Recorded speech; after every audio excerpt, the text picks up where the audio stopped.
and it was the best farmland, and it was the most fertile land. Do you think any Egyptians were living there? You'd think. Probably so. So what's going to happen? I guess they're going to displace them. Yeah, they're going to be displaced. They're going to be evicted to bring in Joseph's family. So, again, it's just layers, right? The layers of how much and how far Pharaoh is going to honor Joseph. Despite the fact that his family are shepherds, despite all these things, Jacob and all of his house. All right, those comments before we go a little bit further, we're going to kind of finish up.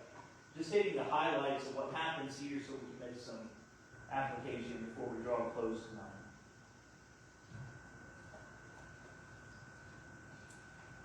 All right, we're going to do a presentation to Pharaoh in 47. Joseph went and told Pharaoh and said, my brothers, my father, the flocks and everything are here. Verse 2, he took 5 men from among his brothers and presented them to Pharaoh. And Pharaoh said to his brothers, what is your occupation? And they said to Pharaoh, your servants are shepherds, both we and our fathers. And they said to Pharaoh, we have come to dwell in the land because your servants have no pasture for their flocks. For the famine is severe. Then Pharaoh, verse 5, spoke to Joseph, saying, your father and your brothers have come to you. The land of Egypt is before you. Have your father and brothers dwell in the best of the land. Let them dwell in the land of Goshen. It's almost, we have it being said, but now we're having it be officially said, I guess, because they've actually arrived. So Pharaoh changed his mind. I guess we can pull from that. Drop down with me to verse 9. I'm sorry, verse 8. And Pharaoh said to Jacob, how old are you? And Jacob said to Pharaoh, the days of the years of my pilgrim are 130 years. Few and evil have been the days of the years of my life, and they have not attained to the days of the years of the life of my fathers, and the days of their pilgrimage. So Jacob blessed Pharaoh and went out from before Pharaoh. Go back and read that one more time with me, just so we can catch this. I don't know why Pharaoh was so interested in how old he was. Maybe it was just small talk and whatever, but he asked the question. So he answered in verse 9, the days of the years of my pilgrimage. Is that how you explain your life? What's a pilgrimage? Sure. I just find it just interesting.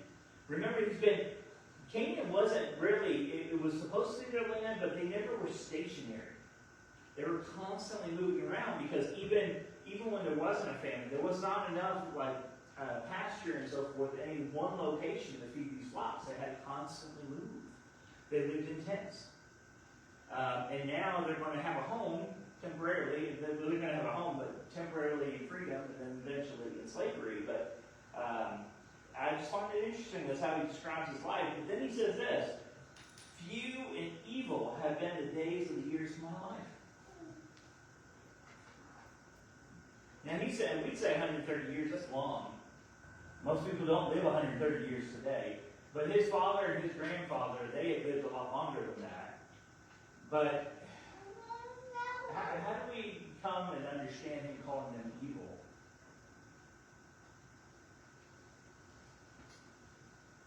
Do you look at his life and see a lot of good days? A lot of hard days.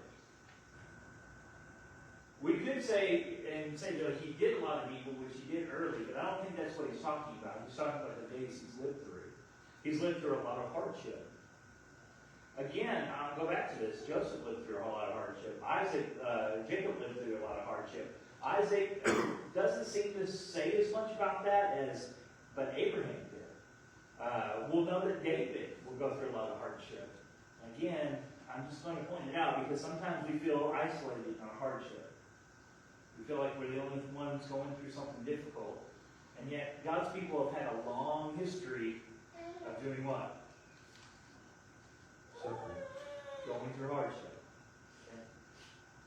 Maybe it would help us if we remember as we sing a song, just like Jacob did. This world is not my home. I'm just passing through. That's the idea.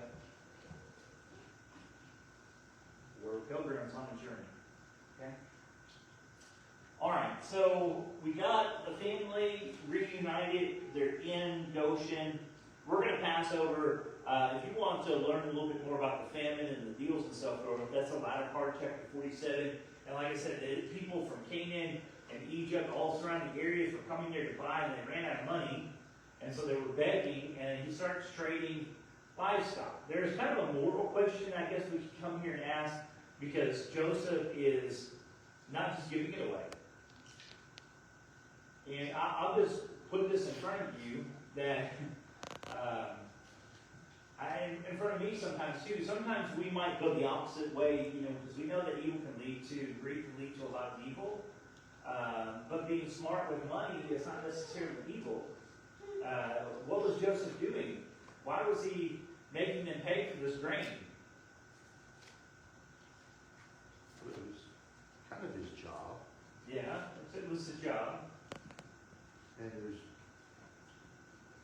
through the whole thing, they obviously saved enough for way more than the Egyptians needed, or they wouldn't be selling to other people. Who told them to do this? God did. Remember, God said to put up for 7 years. God said there's a famine coming. God knew it was going to bring people to Egypt. So things are a little bit more complicated sometimes than we just make them this black and white with money. And I know it's a complicated thing, but he does make Egypt rich. And I would point out again, when the children of Israel leave Egypt, they take a lot of what with them? Goods. So Moses leads them out after the plagues. It said he plundered them. Yeah. And people were just giving stuff because they're trying to get rid of them. There's foresight. And of course, if anybody knew that God had foresight, it was Joseph. So he's carrying out what Joseph has been put in front of him. All right. We're going to have Jacob bless his sons the last time. That's in chapter 48. It's a really good chapter, and I'm not trying to pass over it, but we have spent a lot of time in this dialogue, and I'm afraid we get sometimes a little bit bogged down in it. So I'd encourage you to read some of this on your own, but we're going to jump in the middle of it. In verse 11, verse 10, his eyes are kind of getting dim. In other words, he's closing out his life. He's called Joseph in. He's going to talk to him. Verse 11, and Israel said to Joseph, I have not thought to see your face, but in fact, God has also shown me your offspring. So not only did he get the chance to see Joseph, which he never thought he would get to see, but what else did he get to see? Grandkids. I mean, them grandkids or something, I guess, All grandparents say that. I don't know. My parents seem to be different people when they deal with my kids than when they deal with me. Of course, my mom's not around anymore, but I feel like Cosby, if you remember the Cosby show, he'd make the joke that those aren't the same people that I grew up with, those are people trying to get into heaven, But he got to see his grandkids. I mean, a blessing that he never thought he'd be able to see. And so he's just recognizing that, putting that before Joseph. Verse 13, and Joseph took them both, that is Ephraim in his right hand towards Israel's left hand, and Manasseh with his left hand towards Israel's right hand, and brought them near him. And then Israel stretched out his right hand and laid it on Ephraim's head, who was the younger, and his left hand on Manasseh's head, guiding his hands knowingly, for Manasseh was the firstborn. Now, why would that be significant? Why are we making a distinction between the firstborn and the younger? What's Jacob's story? This whole thing started because he was a twin with Esau, and what did he usurp? His birthright. He had that feud. So watch what happens here. And he blessed Joseph and said, God before whom my fathers Abraham and Isaac walked, the God who has fed me all my life long to this day, the angel who has redeemed me from all evil, bless the lads. Let my name be named upon them, and the name of my fathers Abraham and Isaac, and let them grow into a multitude in the midst of the earth. And now when Joseph saw that his father laid his right hand on the head of Ephraim, it displeased him. So he took hold of his father's hand to remove it from Ephraim's head to Manasseh's. And Joseph said to his father, Not so, my father, for this one is the firstborn, but your right hand on his head. But the father refused and said, I know, my son, I know.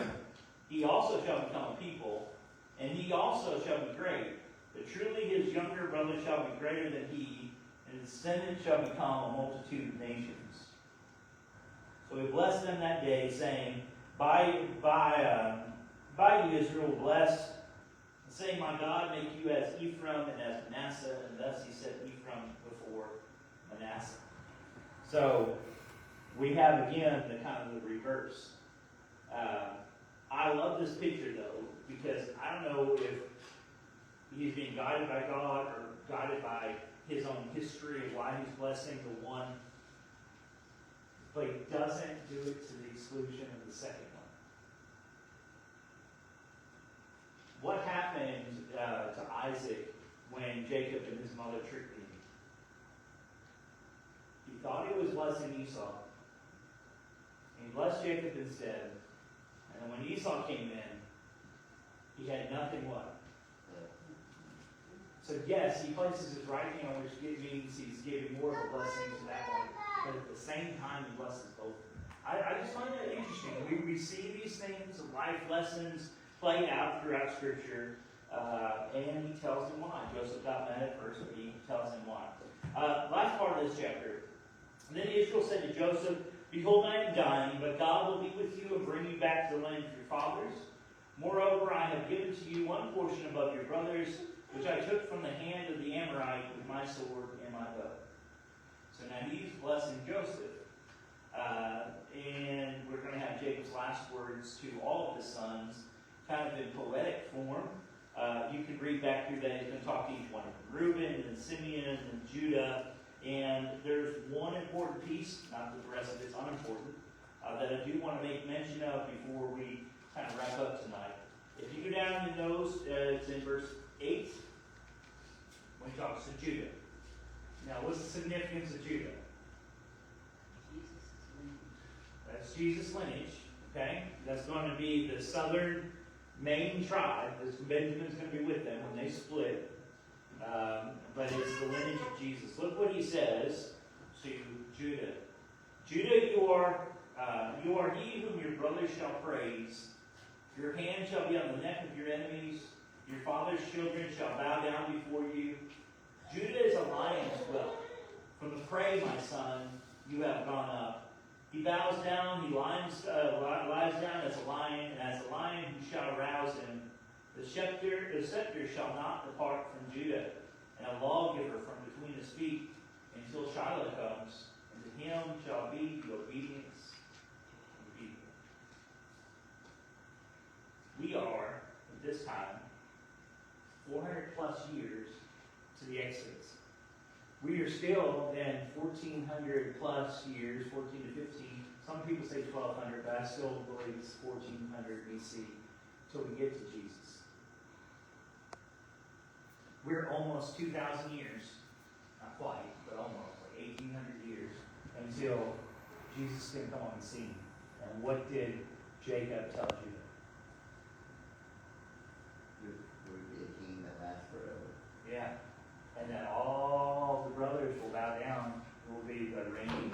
Okay, look at the wordage, look at the connections with the lion. Look how that connects through. We have so many pieces here. But here's the thing that I'll just tell you. We just watched Jacob's life. We watched Joseph's life. We've watched God work behind the scenes. And now here's Jacob saying this. God is the only one who can write history before it happens. And that's what he's doing. What's the odds that Judah, as a tribe, even exists 1,800 years later? I mean, if you think of nations and countries and tribes, in 1,800 years, how many of them have just disappeared off the face of the earth? New ones have rose up, and new ones have become, and we can go back and trace our ancestry somewhat, but it changes, right? And to say this and to be able to identify which one is going to be the ruling one and all this, I mean, it's just amazing. And we have that promise made. That's one that we'll come back to. That's why I wanted to point it out in later studies. But thoughts, comments before we hit the last part of 49 and see the passing of Jacob.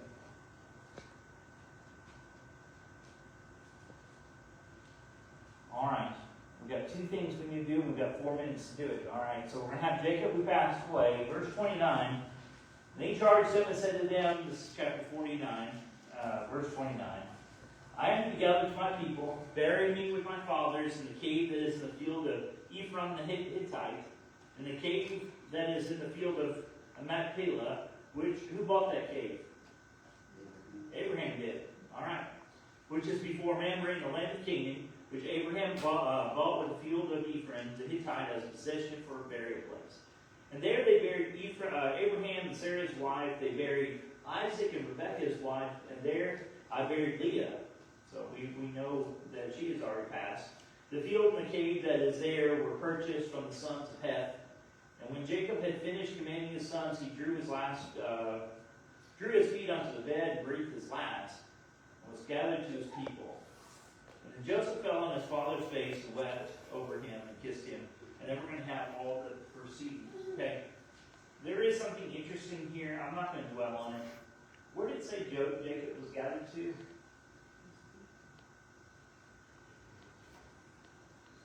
Remember, we've had this conversation that God has said, we talked about it with Mark, right? That Joseph said, you don't Jesus said to the Pharisees, they didn't understand the scriptures because God is the God of what? A living. So here Jacob is gathered to his people. He's, whatever that picture is, and I know we've had a lot of debates where we talk about Hades and paradise and eventually heaven and so forth, but he is in a place of comfort. I think he knows them.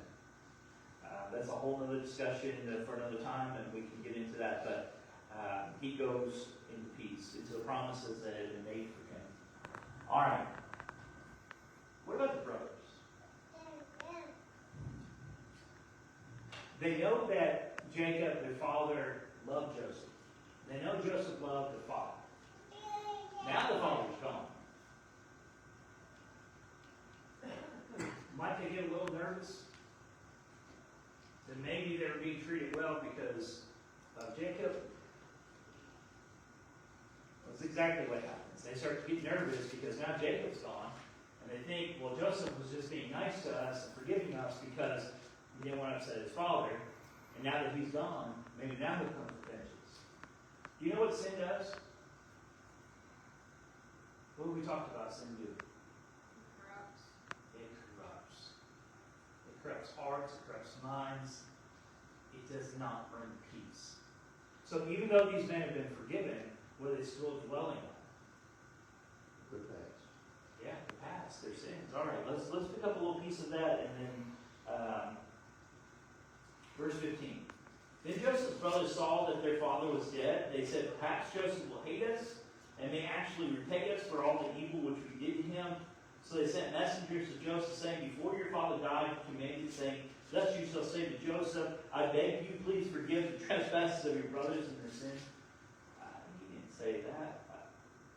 It's not recorded anyway. They're trying to use their father to get him to be forgiving, but they don't need to do it.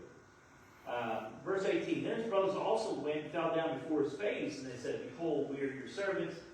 And Joseph said to them, do not be afraid, for I am in the place of God. And then he says this, but as for you, you meant evil against me, but God meant it for good in order to bring it about as it is this day, to save many people. Now, therefore, do not be afraid. I will provide for you and your little ones. And he comforted them and spoke kindly to them.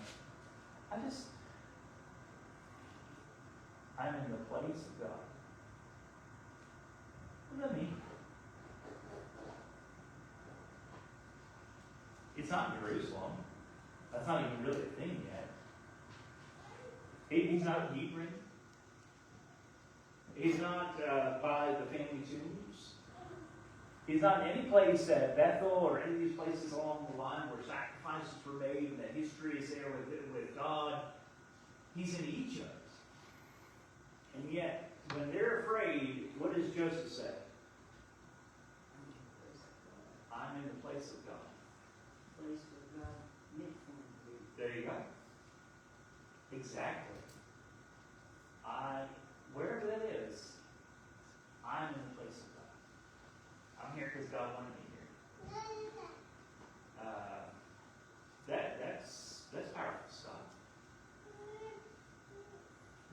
moments in our life where we feel like we're not in the right place. And maybe sometimes that's the case. Maybe we do have to, there are transitions that happen in life. But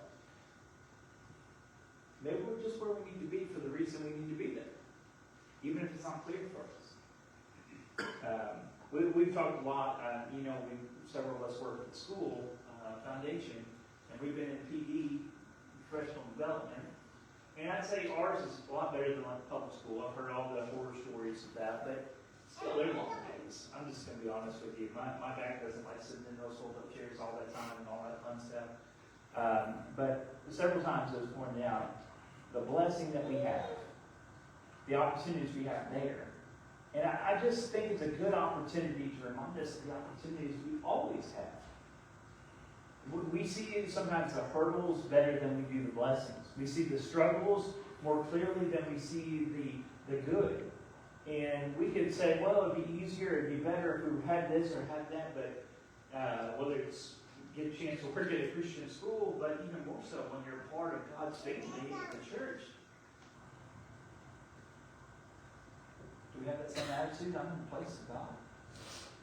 I'm right here where I need to be because God needs me to be here for whatever reason He intends for. We've been talking about purpose and meaning. I don't know if you can find anything greater. And tonight, as we kind of wrap up our thoughts, that's exactly what I encourage you to think about. What opportunities do we have in this life that God hasn't put before us?